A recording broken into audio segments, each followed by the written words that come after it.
Egypt first played in a FIFA World Cup in 1934. Over the next 92 years, they managed to qualify only a handful of times, playing 9 matches in total. They lost or drew every single one of them. For a nation of over 100 million people who live and breathe football, this 0 in the win column grew into a heavy, suffocating weight.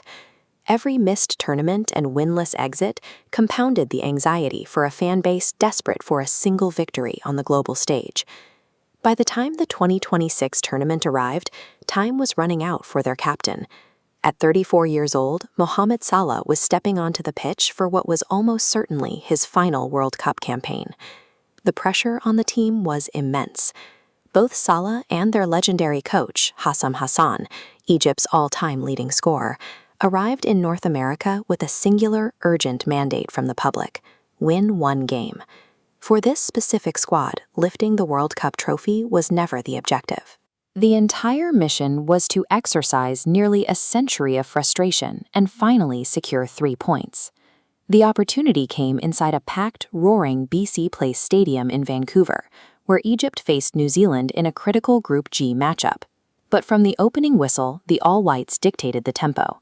In the 15th minute, New Zealand's Finn Sermon connected with a corner kick, sending a bullet-like header past the Egyptian defense and silencing the red half of the stadium. As the players walked into the locker room at halftime trailing 1-0, you could see the absolute disbelief on their faces. The tactical plan hadn't worked, and the offensive rhythm was non-existent. To the fans watching in Cairo and the players sitting in the dressing room, this specific deficit felt like a grim confirmation. It looked exactly like the 9 matches that came before it, signaling that the winless streak was bound to continue. Yet, before Egypt could even think about mounting a historic comeback, they first had to keep the match from slipping completely out of reach. Goalkeeper Chaubert provided that lifeline.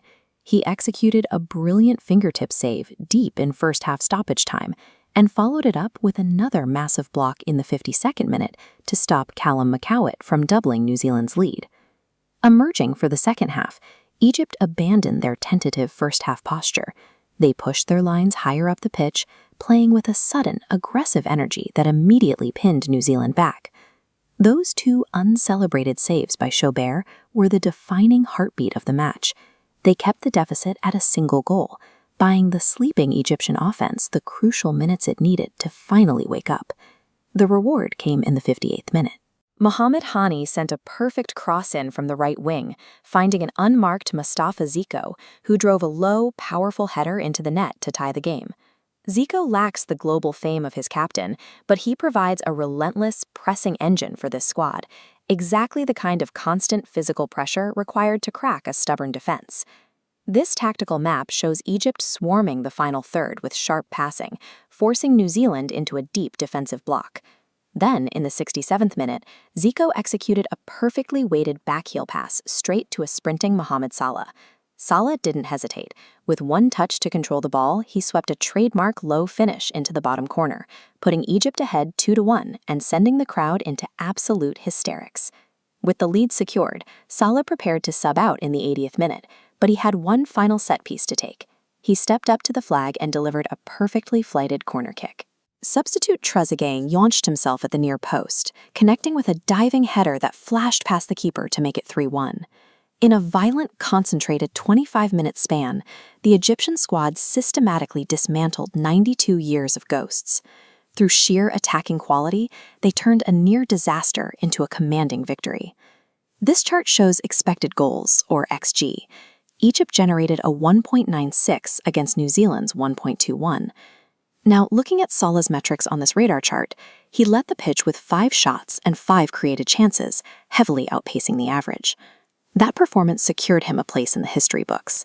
At 34, Salah became the oldest Egyptian to score at a World Cup, and with his 3rd career tournament goal, he became the nation's outright all-time top scorer on the global stage.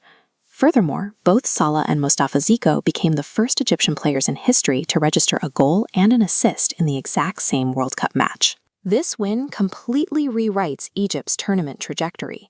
They now sit at the top of Group G. Knowing a draw in their final match against Iran sends them to the knockout rounds for the first time in the country's history. The Pharaohs have their destiny in their own hands. Let me know in the comments if you think they have the defensive structure to survive the knockout rounds, and make sure to subscribe to follow the final chapters of Mohamed Salah's international career.